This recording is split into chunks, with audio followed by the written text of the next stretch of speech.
पुणे पालिकेच्या प्रभाग क्रमांक 21 मध्ये एका महिलेचं मतदान बोगस झाल्याचा धक्कादायक प्रकार समोर आलाय। हसीना शेख या महिला मतदान केंद्रावर मतदान करण्यासाठी गेले असता त्यांचं मतदान सकाळीच झाल्याचं निवडणूक अधिकाऱ्यांनी सांगितलं।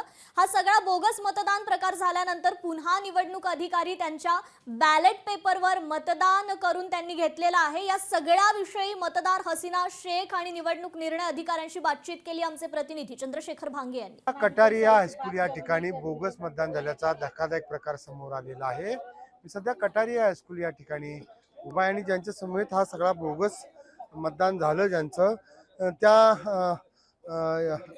हसीना शेख सध्या आपल्या समोर आहेत। त्यांचं वोटर आयडी आणि आधार कार्ड दोन्ही पण आहेत आणि त्यांना मात्र त्यांच्या अगोदरच मतदान दुसऱ्यांनीच करून गेलं होतं। हाँ करके गए हुए।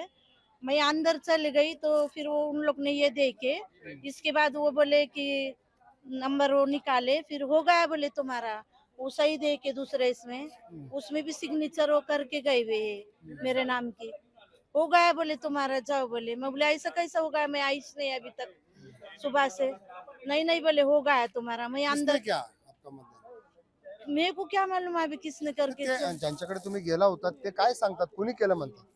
उन्होंने बोले तुम्हारे नाम का होगा, तुमने करे बोले। मैं बोली मैं आईस नहीं तो मैं कैसे करूंगी।